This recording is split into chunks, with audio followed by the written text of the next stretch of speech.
क्या शशि थरूर अब कांग्रेस से बगावत करने जा रही हैं? क्या शशि थरूर अब बीजेपी में शामिल हो जाएंगे? क्या शशि थरूर छोड़ देंगे कांग्रेस का साथ?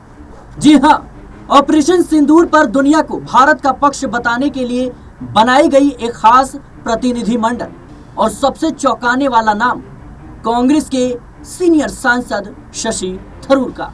एक ऐसा नाम जिसने हर किसी को चौंका दिया, सोचने पर मजबूर कर दिया कि आखिर भारतीय जनता पार्टी ने शशि थरूर को ही क्यों चुना। लेकिन कांग्रेस को इस नाम से आपत्ति है। पार्टी कह रही है हमने थरूर का नाम भेजा ही नहीं था। तो फिर सवाल उठता है, क्या शशि थरूर को सरकार ने जानबूझकर चुना और क्यों?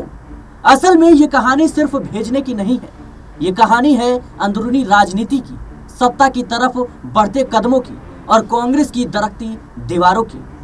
थरूर के नाम पर कांग्रेस को आपत्ति है और पार्टी का कहना है कि उनका नाम तो प्रस्तावित भी नहीं किया गया था। तो आखिर क्यों मोदी सरकार ने उनके नाम को चुना? प्रतिनिधि मंडल में शशि थरूर का चयन कांग्रेस के लिए एक नाजुक समय पर हुआ है। हाल ही में उन्होंने सरकार के सैन्य कदमों की तारीफ की थी। सरकार की तारीफ करने पर भारतीय जनता पार्टी के नेताओं ने उनकी जमकर सराहना की, लेकिन कांग्रेस पार्टी में ही उनसे कुछ लोग नाराज हो गए। शशि थरूर ने कहा था कि सरकार ने संयम से काम लिया, जिसके बाद कांग्रेस कहीं ना कहीं खलबली कह सकते हैं पार्टी में मचती हुई नजर आई। शशि थरूर और कांग्रेस के बीच क्या और कैसे चल रहा है, यह भी किसी से छुपा नहीं है। शशि थरूर के विचार कांग्रेस पार्टी की सोच से अलग हो रहे हैं। कांग्रेस पार्टी प्रधानमंत्री मोदी की कहीं ना कहीं सरकार पर पारदर्शिता की कमी का आरोप लगा रही है। कांग्रेस पार्टी ने अमेरिका की भूमिका पर भी सवाल उठाए थे। हाल ही में कांग्रेस नेता जयराम रमेश ने शशि थरूर के बयानों से किनारा कर लिया था। उन्होंने कहा कि यह उनकी राय है, जब थरूर साहब बोलते हैं तो यह पार्टी की राय नहीं होती। यानी इस बात का संकेत है कि कांग्रेस और शशि थरूर के बीच सब कुछ ठीक नहीं है। एक रिपोर्ट के अनुसार पार्टी के कुछ बड़े नेताओं को लगता है कि शशि थरूर ने लक्ष्मण रेखा पार कर दी है। वे लगातार पार्टी की बात से अलग राय रख रहे हैं। कांग्रेस के बड़े नेताओं और शशि थरूर के बीच रिश्ते हमेशा बदलते रहे हैं। 2014 में उन्हें पार्टी के प्रवक्ता पद से हटा दिया गया था। उन्होंने प्रधानमंत्री मोदी के बारे में कुछ अच्छी बातें लिखी थी, बोली थी। 2020 में वे G23 समूह में शामिल थे। G23 कहीं ना कहीं कांग्रेस के वरिष्ठ नेताओं का एक समूह था। इस समूह ने पार्टी में बड़े बदलाव की मांग की थी। G23 के बड़े नेता अब पार्टी छोड़ चुके हैं। 2022 में थरूर ने कांग्रेस अध्यक्ष पद के लिए मल्लिकार्जुन खड़गे के खिलाफ चुनाव लड़ा था। खड़गे को गांधी परिवार का भरपूर समर्थन मिला, प्यार मिला। फिर भी शशि थरूर को 1000 से ज्यादा वोट मिले थे। शशि थरूर का कांग्रेस पार्टी के साथ रिश्ता कहीं ना कहीं उतार चढ़ाव भरा रहा है। कभी वे पार्टी के साथ दिखते हैं तो कभी अपनी अलग राय रखते हैं। अब देखना यह है कि आगे क्या होता है। हाल ही में उन्होंने कहा था कि अगर उनकी सेवाओं की जरूरत कांग्रेस पार्टी को नहीं है तो उनके पास और भी विकल्प है। उन्होंने कहा था अगर पार्टी उनका इस्तेमाल करना चाहती है तो पार्टी के लिए उपलब्ध रहेंगे, अगर नहीं करेगी तो मेरे पास करने के लिए और भी मेरी चीजें हैं। आपको नहीं सोचना चाहिए कि मेरे पास दूसरे विकल्प नहीं है। कुछ दिन पहले ही जब प्रधानमंत्री नरेंद्र मोदी ने केरल के विजिनजम अंतर्राष्ट्रीय बंदरगाह का उद्घाटन करने तिरुवनंतपुरम पहुंचे थे, वहां शशि थरूर और प्रधानमंत्री मोदी की तस्वीर वायरल हो गई थी। शशि थरूर तिरुवनंतपुरम से ही सांसद हैं। तिरुवनंतपुरम का सांसद होने के चलते शशि थरूर की कार्यक्रम में शिरकत तो शिष्टाचार का हिस्सा है, लेकिन कांग्रेस नेता का 4 कदम आगे बढ़कर प्रधानमंत्री मोदी का स्वागत करना और मंच पर हाथ मिलाना कांग्रेस के लिए खटकने वाला ही है। शशि थरूर की भारतीय जनता पार्टी से नजदीकियां काफी दिनों से महसूस की जा रही हैं। कभी उनकी बीजेपी नेताओं के साथ तस्वीर सामने आ जाती है तो कभी वो केंद्र की भारतीय जनता पार्टी की सरकार की नीतियों की तारीफ कर बैठते हैं और कई बार उनकी मौजूदगी गांधी परिवार को नागवार गुजरती है। शशि थरूर ने सोशल साइट X यानी ट्विटर पर लिखा था, दिल्ली एयरपोर्ट पर देर होने के बावजूद मैं समय पर तिरुवनंतपुरम पहुंच गया और अपने संसदीय क्षेत्र में प्रधानमंत्री नरेंद्र मोदी का स्वागत किया। प्रधानमंत्री मोदी के साथ की तस्वीरें शेयर करते हुए कांग्रेस सांसद ने जो कुछ लिखा वो कहीं ना कहीं इस बात का संकेत है कि किस तरीके से मोदी के साथ उनकी नजदीकियां बढ़ रही है। शशि थरूर ने लिखा, मैं विजय नजम पोर्ट के उद्घाटन का इंतजार कर रहा हूं। मुझे इस प्रोजेक्ट के शुरुआती दौर से ही जुड़ने पर गर्व है और कांग्रेस के भीतर आग लगाने के लिए तो शशि थरूर का इतना कहना ही काफी था, लेकिन प्रधानमंत्री मोदी ने मंच से टिप्पणी करके आग को और ज्यादा हवा दे डाली। केरल के मुख्यमंत्री पी विजयन और शशि थरूर की तरफ खास इशारा करते हुए प्रधानमंत्री मोदी ने कहा, हमारे मुख्यमंत्री जी से मैं भी कहना चाहूंगा, आप तो इंडिया अलायंस यानी इंडिया गठबंधन के बहुत बड़े मजबूत पिलर हैं। यहाँ शशि थरूर भी मौजूद हैं, बैठे हैं और आज का ये इवेंट कई लोगों की नींद हराम कर देगा।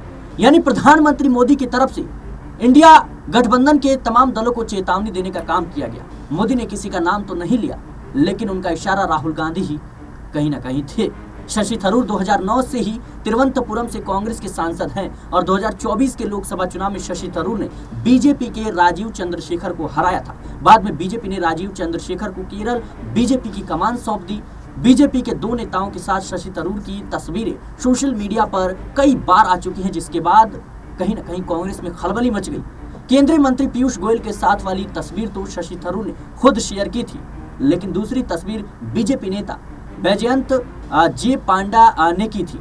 शशि थरूर के साथ की तस्वीर शेयर करते हुए जय वैजयंत पांडा ने लिखा था, मेरे दोस्त और सहयात्री ने मुझे इसलिए शरारती कहा क्योंकि मैंने बोला था हम आखिरकार एक ही दिशा में सफर कर रहे हैं। अब वापस चलते हैं ताजा मुद्दों पर।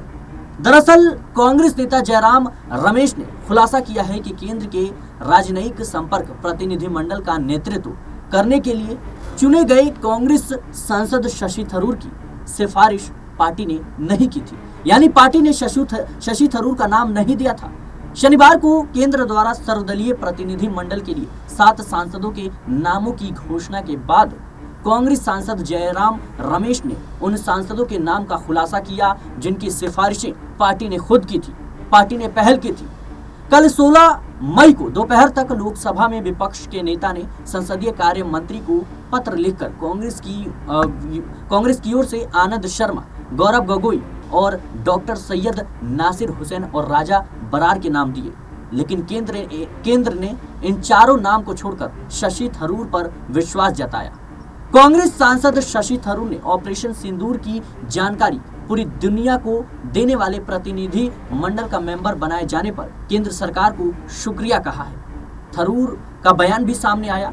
शशि थरूर ने एक बयान में कहा कि भारत सरकार ने मुझे 5 महत्वपूर्ण राजधानियों में सर्वदलीय प्रतिनिधि मंडल का नेतृत्व करने के लिए आमंत्रित किया है ताकि हाल ही की घटनाओं पर हमारे देश का दृष्टिकोण प्रस्तुत किया जा सके।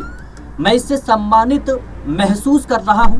जब राष्ट्रीय हित शामिल होगा और मेरी सेवाओं की आवश्यकता होगी तो मैं कभी भी पीछे नहीं हटूंगा। इस मामले में केरल कांग्रेस का चौंकाने वाला बयान सामने आया, जिसके बाद कांग्रेस पार्टी में फूट के आसार लगाए जा रहे हैं। केरल कांग्रेस ने दावा किया कि सरकार ने भगवा पार्टी के भीतर प्रतिभा कहीं न कहीं शून्यता के कारण शशि थरूर को इस भूमिका के लिए चुना है। उन्होंने कहा कि देश को एक ऐसी आवाज की जरूरत है जिसे वैश्विक सम्मान मिले। कांग्रेस पार्टी द्वारा कहा गया कि ऐसे समय में जब प्रधानमंत्री मोदी और उनके विदेश मंत्री ने अंतर्राष्ट्रीय स्तर पर अपनी विश्वसनीयता खो दी है, देश को एक ऐसी आवाज की जरूरत है जो सम्मान का पात्र हो। आपको बता दें दर्शकों कि पार्टी के द्वारा कहा गया है कि हम भारतीय जनता पार्टी के भीतर प्रतिभा की कमी को पहचानने और देश का प्रतिनिधि मंडल करने के लिए कांग्रेस के नेता को चुनने के लिए सरकार की सराहना करते हैं। और इसमें कहा गया है कि हमें विश्वास है कि शशि थरूर वैश्विक स्तर पर भारत का पक्ष रखेंगे और मोदी सरकार द्वारा की गई गलतियों को सुधारेंगे। यानी जहां एक तरफ शशि थरूर को प्रतिनिधिमंडल का हिस्सा बनाकर कांग्रेस पार्टी को प्रधानमंत्री मोदी ने चौंका दिया, तो वहीं कांग्रेस पार्टी भी अपनी बयानबाजियों के चलते इस बात का संकेत दे रही है कि किस तरीके से तलखी जो है देखने को मिल रहा है। कांग्रेस पार्टी को इस बात का डर है कि शशि थरूर जैसा एक बड़ा चेहरा अगर उनकी पार्टी को छोड़ देगा तो कहीं ना कहीं पार्टी को बड़ा नुकसान हो सकता है, और वो भी दक्षिण भारत में, जहां पर पहले से ही कहीं ना कहीं भारतीय जनता पार्टी संघर्ष करती हुई नजर आ रही है। लेकिन शशि थरूर अगर जाते हैं तो क्या भारतीय जनता पार्टी के लिए दक्षिण भारत में दरवाजा खोलने का काम करेंगे? फिलहाल ये तो वक्त बताएगा, लेकिन इस बात के कयास लगातार लगाए जा रहे हैं, क्योंकि प्रधानमंत्री मोदी और शशि थरूर के बीच जिस तरीके से नजदीकियां बढ़ रही हैं, वो अपने आप में कांग्रेस की नींद उड़ाने के लिए काफी है। फिलहाल के लिए इस रिपोर्ट में इतना ही। देश और दुनिया की तमाम खबरों के लिए बने रहने नेक्स्ट 9 न्यूज़ के साथ।